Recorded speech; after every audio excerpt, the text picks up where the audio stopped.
Good evening, everyone. How are you tonight? Hello to all of you. I'm jealous. Some of you have snow. I'm in Texas. We don't have any snow here. Can everybody hear me okay? Hello. So it's snowing in Pennsylvania. Let me make sure I'm saying your name right. Anashan. Hopefully I said it right this time. If not, you keep correcting me until I do. Can you all hear me okay? Everybody hearing well? Okay. Tonight we're going to be talking about a very important topic. This is something that will help you as you begin your new career in real estate. It will also help you as you are studying for the exam. In fact, time management helps us in all areas of our life. So a very important topic. Let me first ask you, how many of you think you are good time managers? Let me watch your chat. How many of you think you are good time managers? Let's see here.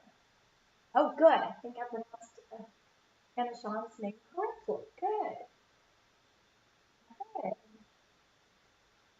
Some of you are saying not too well at time management. Some are okay. I could do better. Pretty good. Some of you are already good at that. Amber's got her hand raised. She's a good time manager. Some are saying you're procrastinators. Some are saying not at all. Yeah. I think a lot of it has to do, some of it, with our personality style. Sometimes, depending on what kind of personality you have as to how good of a time manager you are. I have to manage my day every single day. I do time blocking. We're going to be talking about that as we go along. And I will tell you that the night before, I always sit down and time block for the next day. Always, always. Then I am so much more effective in my use of time. Hello, Maria in New Jersey. Now, some of you say you know time management but don't practice it. And it takes a certain discipline in order to have time management. All right. Yeah, we have a lot of distractions, don't we, Janine? I think that's another thing is with time management, we have to always have the ability to be flexible in our schedule as well. The sound is too low, Enrique. I don't know why. I think it's something to do on YouTube's end because all of my equipment is working perfectly. And you know, tonight is not going to be real estate exam content. However, you can take this information and you can use it to study for the real estate exam. Yeah, Enrique, I don't know why the sound is coming across too low for you. Everything from here is fine. Some people say it's getting cut off. I think it has to do with probably YouTube. Okay. So don't let time manage you. As a new real estate agent, one of the most difficult things to learn is going to be time management. Most of you are going to be an independent contractor. That means there's not going to be somebody there to micromanage you. There's not going to be someone who says, hey, you come in at 8 a.m. today. You're here from 8 to 5. So you're not going to have that type of micromanagement. That is difficult for some personality styles. It's easy for others. So it can be easy to hit that snooze button until noon, but you will not be successful in real estate if you do that. You have to want to go to work. You have to want to learn real estate. Nobody's going to do that for you. No, all my things are just exactly like they always are, so I don't know why you're having trouble with the volume. I think it's not something on my end, so we'll do the best we can. I have a PowerPoint for everything, so you'll be able to read it. I wish I could refresh. When we're in this program, we can't hit the refresh triple. It would take me straight out of the YouTube. So time management, definitely the key to success. And as I said, this is more difficult for some than for others. You already told me that some of you are managing your time well. Some of you maybe could do a little bit of work on the time management. Remember that when you get your real estate license, when you go to work in real estate, you are running your own business. Show up for work every single day. So make sure that you are showing up for work, that you're not hitting that snooze button until noon. Because remember, there's not going to be somebody who says, hey, you have to come in, you have to be here at this time. So we have to have a lot of self discipline when in real estate. Very important for you to have a calendar. In fact, I would have two calendars. I would have two calendars. I'm sorry it's echoing. There's not anything I can do about it. I would go in and decide what kind of calendars work for you the best. You might have a paper calendar. You don't have to have anything fancy. You could have a Google Calendar, a Microsoft Calendar, an Apple Calendar. For tutoring, we use Calendly to schedule. I love the calendar on my telephone. So there are so many important deadlines in your real estate contracts. Time is of the essence. You remember that term. And so you're going to have to be planning your schedule all day, every day, not only with the time sensitive deadlines, but with what you have to do all day, every day. Of all of these calendars, my two favorite, I love my telephone calendar because I always have that with me. And I like my paper calendar too. When I time block, I just take a sheet of paper and I just write everything down I'm having to do the next day. Just like I said, nothing fancy, very, very simple.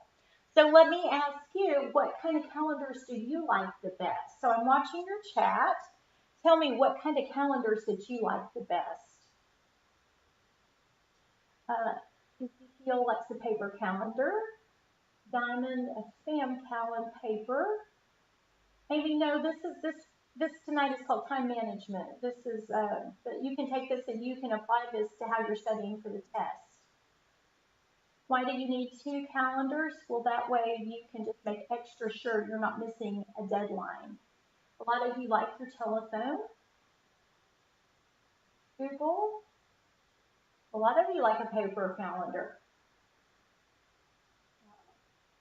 I agree, Amber. I like my phone and I like my paper calendar too. If you only want one, that's fine, but I prefer to have a backup. I like to have it written down twice just to make absolutely certain. A lot of you like to make lists. I agree. I like to make lists as well, and I feel like I've accomplished something. Amber, how about you? Whenever you scratch off everything on the list that you got accomplished, Amy likes the digital calendar. Yeah. Ella likes a journal. You're right, Amy. Paper is old-fashioned, but it still works. Business, personal, and activities for Cynthia Johnson, who is going to be a top producer in Texas. Yeah. Okay, so don't forget, I would have at least two calendars, at least two. If you only want one, then just have one, but I think it works better to have a backup.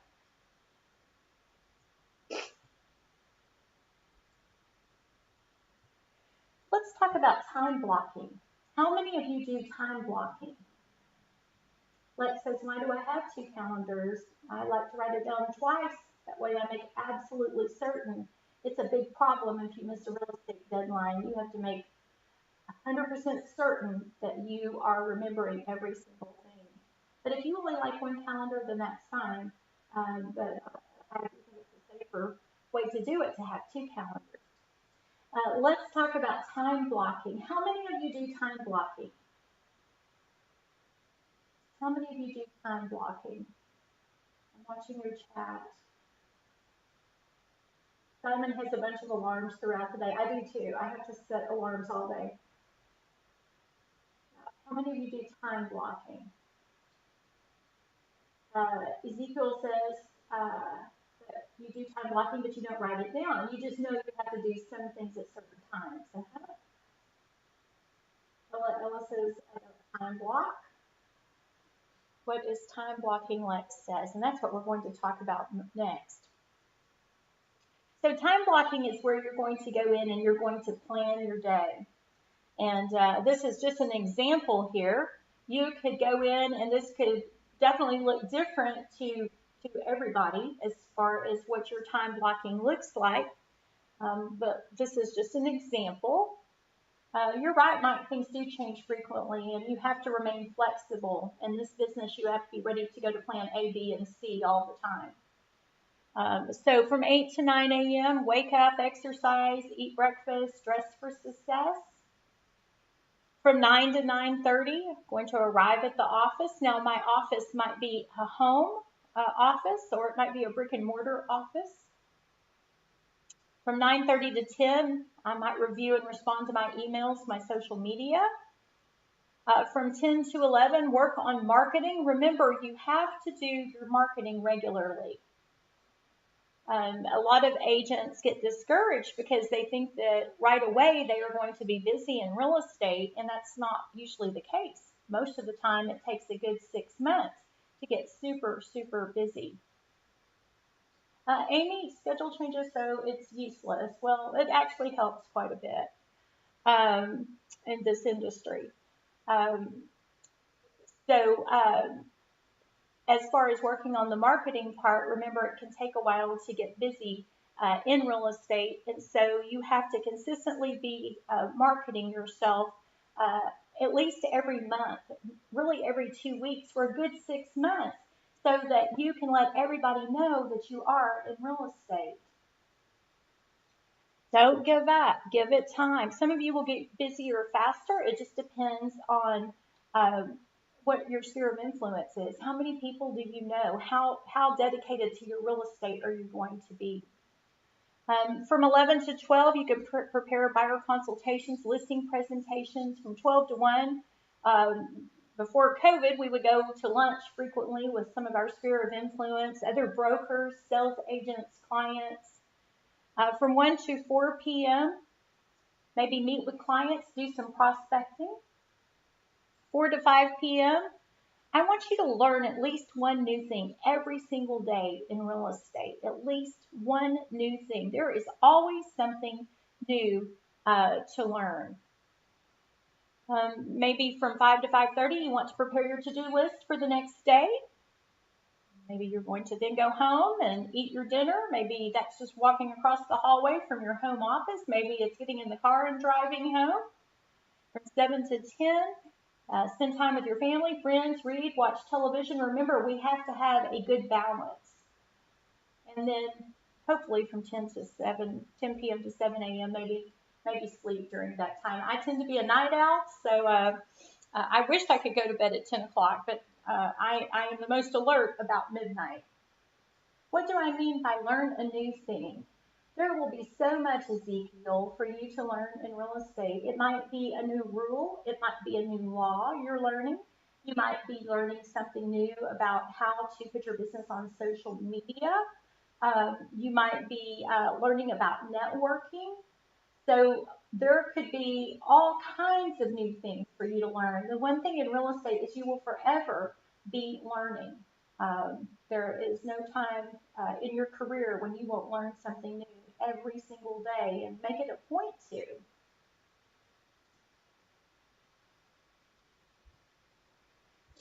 Now, some of you talked about, well, if you're doing time blocking, then what about if you need to change your schedule? And in real estate, you have to remember that you need to be flexible. Our day can change so very quickly. So very quickly. That's right, Ezekiel. Even if you're learning something small, just learn something new every single day. We could have a closing that's delayed. Um, we could have a buyer where we had scheduled to go show them properties, and maybe they got sick or something, or had some type of conflict in their schedule where they had to reschedule. So our day could change very, very quickly. So very important to have your plan A, your plan B, and your plan C ready at all times. So flexibility, extremely important. I'm watching your chat to make sure I'm not missing anything. Let's talk about effective time management. First of all, we have to prioritize. What do we need to do today? Also, maybe we need to delegate. Maybe there are some tasks that you could delegate. Maybe you have an unlicensed assistant. Once you get going in your career really well, that unlicensed assistant could go put a sign in the yard for you. They could go put a key box on the door for you. All kinds of things like that. Also, you want to keep your workspace neat and organized. So make sure you're keeping it neat and organized. It always works better when you have a nice workspace that's not cluttered. Do a regular review of how effective your time management is. Adjust it regularly if it is not effective. Always prepare that to-do list for the next day. And know your strengths and your weaknesses. So you want to know your strengths and weaknesses. And what I mean by that, there are going to be things that you do really well. There are going to be other things that maybe are not what you do the very best. So maybe you're going to have to spend more time on those. Also, maybe schedule those earlier in the day. Don't leave them until the very end. I think we kind of have a tendency sometimes to leave the things we don't like to do until the very, very end of the day, and then we just dread it. Yeah, you can put a list, your list of prioritization. Martine is what is the most important. And again, remember, you've got to have the flexibility that that could change. Yeah, some of you said your desks are cluttered. Yeah, I have to have mine very clean and very organized to work. But, I will tell you, I used to, when I was a paralegal, I worked for an attorney that he thrived in a state of chaos on his desk. And he was in court one day, and I thought I would go in and organize his desk for him. He came back from court and he said, "What has happened?" He said, "I can't find anything. Where did you put all of my papers?" And they were in nice little stacks, all organized. But that's the way that it worked for him, was to have it all cluttered. And also sometimes there are some people that actually works better. You're right. Some people do better in a mess, just like that attorney did. So he was, I thought I had just done the right thing cleaning his desk, but he did not think so. He's like, the next day it was totally cluttered again.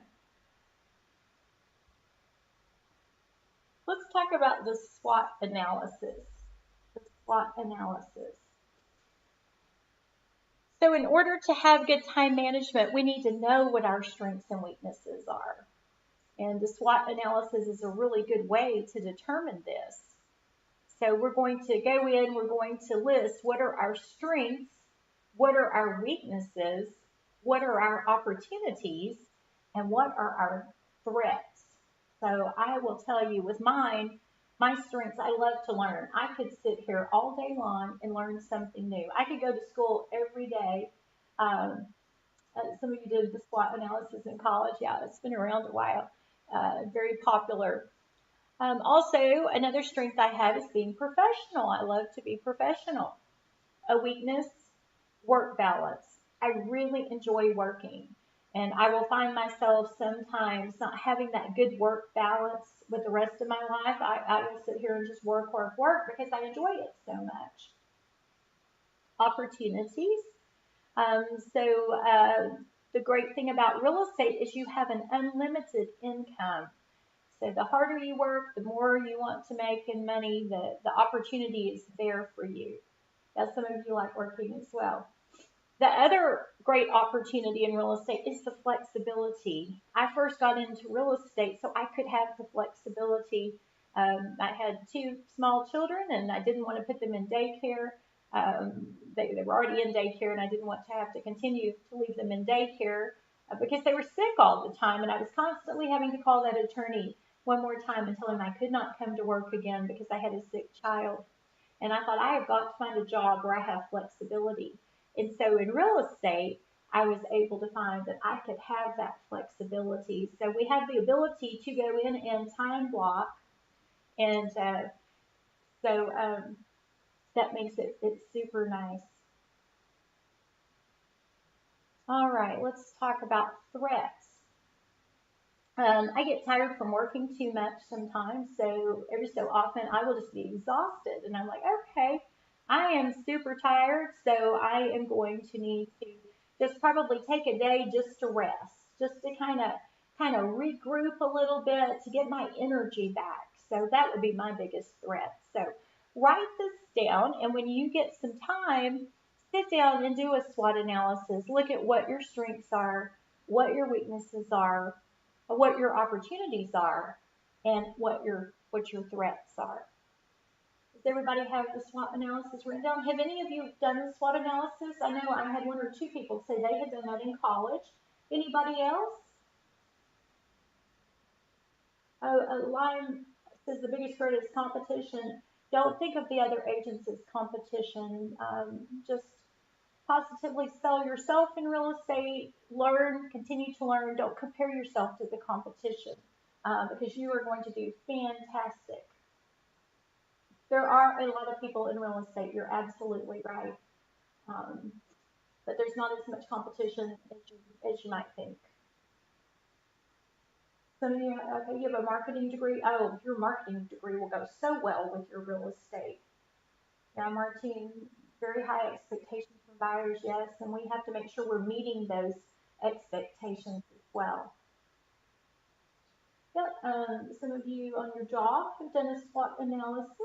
Some of you have not, so jot that down. And when you get some time, sit down and do this. Lex says, is it harder when you are new to find clients? Not really.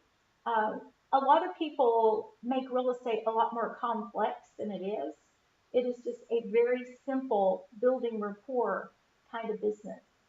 So Lex, like your sphere of influence, the people that you know, it's about building relationships. All those people that you know, they probably need to. Some of them need to sell a house. Some of them need to buy a house. One of my favorite things to do when we're not in the midst of COVID is put my name badge on and go out for lunch and go shop or something like that. You don't have to do anything fancy to get your name out there. You're right, not everybody is successful, Cynthia, and a lot of times when people are not successful, they're kind of in their own way sometimes. They're not remembering to time block their day, to get up every day, to show up every day. One of my favorite students, and I taught thousands and thousands of students over the years, um, she was in nearly all of my classes when she was getting her license. And she went into real estate having a business plan in place and a marketing plan. She's been in business about 7 years now, and she has been busy the whole entire time. There are some agents who are part time, and there's some people that have to go into it part time because it takes a little while to get started in real estate, as I mentioned. But your bills don't get that message; they'll keep coming in. So some people have to start part time and then go to full time real estate. What are some ways to get clients? You know, I got into real estate so that I could have the flexibility with my children not having to go to daycare and all. But all of my son's teachers buy houses for me. My sons are grown now, and their teachers still buy houses for me. The parents of their friends all bought houses for me. Now my children are the age where their friends are all now buying houses. So it's just whatever your everyday life is. That's where your clients are, your future clients. Bye, Carrie. She's got to go feed her horses. Must be nice to have horses. Horses are wonderful animals. Okay, Miss Red Hair Veronica says, when will I get my first MLS listing to show clients? And that just could vary. It just depends on how fast you get busy in real estate. And I would also ask that kind of question to the brokers that you are talking with about what they anticipate. Sometimes there are some brokers that will give you some leads. Yeah, word of mouth, that's the best kind of advertising, isn't it, Cynthia? Yeah, absolutely. Let's talk about what wastes time in real estate. What wastes time? Because we don't want to waste time. We want to make our day very productive. One thing that would waste time is not having your day blocked. Again, if I don't have my day blocked, it is not a successful day. It will really, really help if you have your day blocked. Also, not having goals and objectives that are obtainable. If you get busy in real estate, or you get your real estate license and you think, okay, I got my real estate license now, I've had it a week, I should have 10 clients. You're setting yourself up for failure, for disappointment, because that's probably not going to be an achievable goal. So make sure that you're being realistic with those goals, those objectives that you are setting, that they are obtainable. How do you plan studying? Look, you could use the same time blocking thing. I always say study per topic on the outline. And you could go in and say, okay, from 10 to 11 a.m., I'm going to study about property management. Now from 12 to 1 p.m., I'm going to study about property ownership. So you could go ahead and you could plan out your whole day of studying. Heather, I typically do blocking, like usually I'll sit down and do the whole week, but then the night before, I'll go in and sometimes I will have to modify. And our webinars are about 40 to 45 minutes each. Yeah. Another thing that wastes time in real estate is procrastinating. Another, not treating real estate like a business. Again, you're an independent contractor, so this is your business. Like I said before, you have to show up for work. So every day, you're going to show up for work. You're going to treat it like it is your business. Another thing that wastes time is being negative or discouraged. So we want to always have a positive outlook. And again, as I was telling you before, it typically takes an average of 6 months of consistent marketing to get busy in real estate. But don't give up. You will get there. It just takes patience. Some of you may remember my story that I ended up going with a broker at the beginning that did not train me. And so it took me about 2 years to get started really well in real estate because I didn't have any good training. So make sure that you're double checking the broker that you go with, that they're providing the kind of training that you need. So we don't want to waste time in real estate. Okay, let's talk about how much is your time worth. Now, you all have a different situation. You all have a different amount of money that you want to make. Some people may not want to make as much money. They may have other reasons, like I did when I got into real estate, to have that flexibility so I could take my kids to and from school. So you've got to figure out how much money do I want to make. So to make $100,000 in a year, if you work 48 weeks in a year, and you can go in and you can tweak this around to where it fits what your goal is, and you work 6 days a week, 8 hours a day, then I am going to be making $43 or and 40 cents an hour. So you may want to make more than that. You may want to make less than that. So you can go in, you can play with these numbers, and you can figure out if I'm going to make this much money, this is how much time I need to work. Or if I want to make this much money, this is how much time that I need to work. And again, that's going to look different for all of you because we all have different goals, we all have different objectives. So, Lion sold cars, worked 55 plus hours a week with no vacation. I'm sure selling cars is hard work. Those people work a lot of hours, absolutely. Any things you need to look for when looking for a broker? The top two things I'm looking for when you're choosing a broker would be education and training. And also the other thing I'm looking for you when choosing a broker is availability. It would be very unfair to a new agent to have them filling out a contract by themselves. And sometimes we might be doing that for the first time at 10 o'clock at night. So you've got to have somebody at that brokerage, a manager, a trainer, a mentor, someone who is going to be available to help you. Yeah. So make sure that you're asking those questions when you go in, when you interview those different brokers.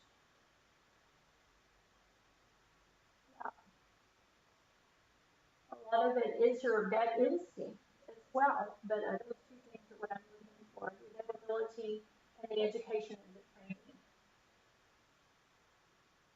You can certainly plan it on how many houses you have to sell, Ezekiel. Of course, remember they could all be different price ranges as well.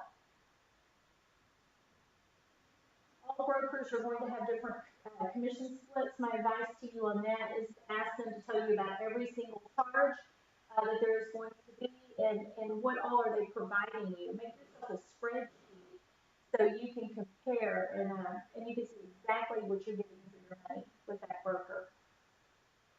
Now, I don't know why YouTube is going on and off. I have no idea.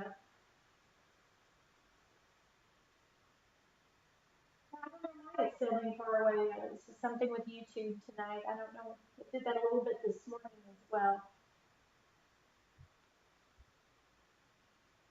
All right, the bad news is time flies. The good news is you are the pilot. Michael Altshuler said that. So the bad news is time flies. The good news is you are the pilot. What do you think about that statement? Are you the pilot of your time? Do you plan your day so that you are the most effective? I don't know why it's breaking up. Good. I think it's got something to do with YouTube. I don't know why we're experiencing that tonight. Just part of it. So I think this is a fantastic statement. The bad news is time flies. The good news is you are the pilot. Or the captain, if you want to be the captain, as you're saying, that's perfectly fine. No, I'm not on the speakerphone. I'm right here at my desk in front of my computer. All right. So I want to answer your question. Yeah, I like that quote too. It's one of those that the more you think about it, the more meaningful it is. So let me watch your chat for a minute, and let me see what questions you have. So we talked about time blocking. Let me ask you, how many of you are using time blocking to study for your exam by? How many of you are going ahead and blocking your time? Anybody blocking your time for your studying? It's like a lot of you are.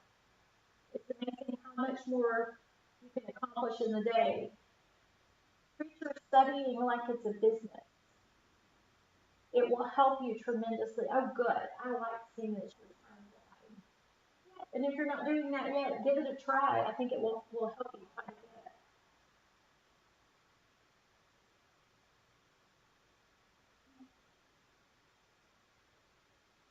All right. How many of you have chosen a broker?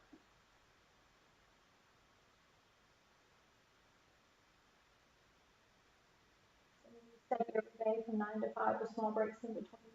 Ah, Amber, I know you'll do quite well on your test taking it next Monday. Yeah, 2 hours is a nice amount of time to study. That's if it's effective learning, even 1 hour a day is good. However many hours that you have.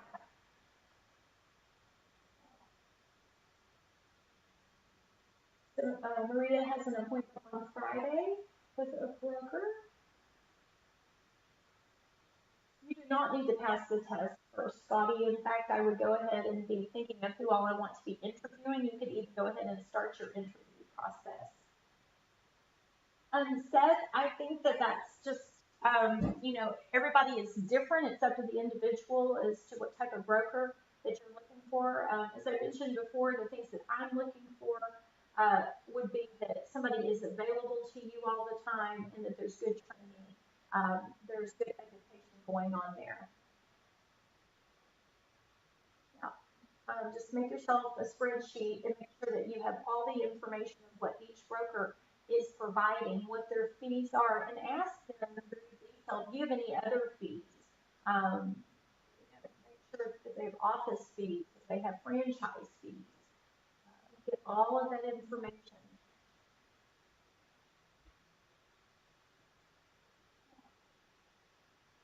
How many of you think that you will be able to do the time blocking? How many of you think that you can do that as you start your career? And I think it's a real important thing for you to be doing. I remember when I first started in real estate, and as I was telling you, I went with a broker that didn't do any training, and I think about all that time that I just sat there and wasted.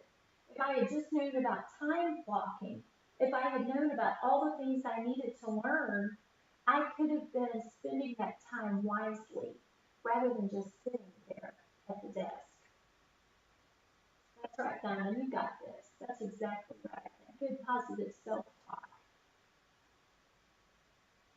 Yeah. When you talk with the brokers, ask them for every single amount of money it's going to cost you. Tell them you want to know everything.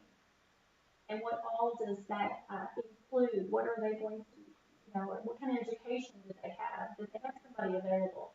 And if they're going to assign a mentor to you, make sure you ask what are the qualifications of that mentor.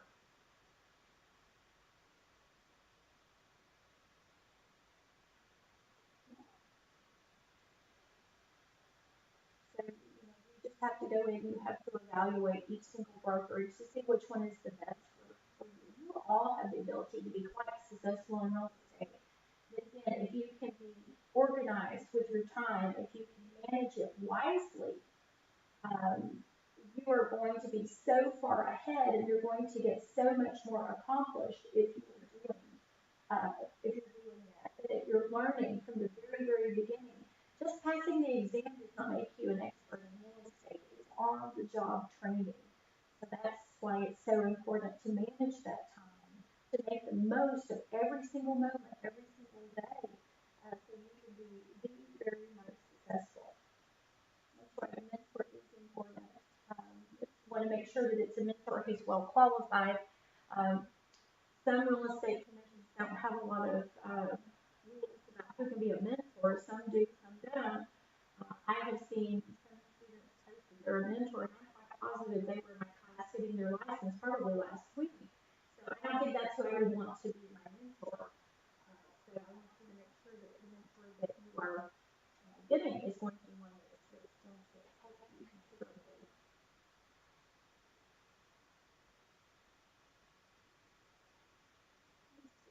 I'm sorry that it's been tough to hear tonight. I apologize for that. I don't think it's on our end though. I think it's something that has to do with the YouTube tonight. I think it's having some type of issue. Priscilla, we're glad you're here with us tonight. Yeah, I don't know why it's fading tonight on the Sean. I don't know. Something YouTube related. Can you hear me at all now?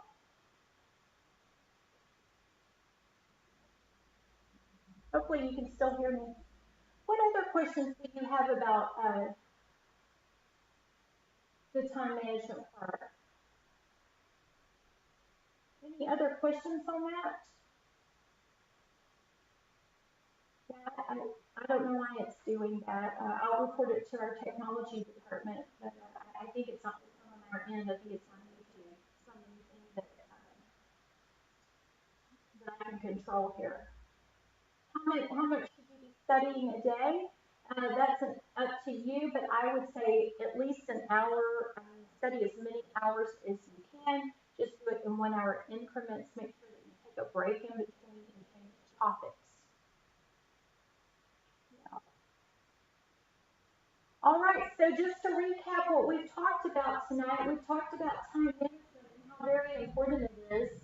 We've talked about going in, we've talked about time blocking our days, and how much more we can get done if we do that. Remember that Stu and I both do tutoring. If we can help you in any way, please let us know. The things that I've gone over with you tonight not only will help you uh, with your new career in real estate, but you can take every one of them and you can apply them towards your studying and how to schedule all of that, and so that you're making the most use of every hour of every day. Heather says, what's a good time of day to call leads? Most any time during the day, just, you might see what works best for you. Um, Maybe find that there's a better way than to call them on the telephone. People get so many spam calls now. Sometimes they don't answer their phone. All right, everyone. Well, it was great being here with you. And I hope you learned about time management. Don't forget to go back and do the SWOT analysis when you get time. And these webinars are always available. You just go to your dashboard and you can pull up any of the past webinars. And I hope you all have a fantastic rest of the evening. Bye, everyone.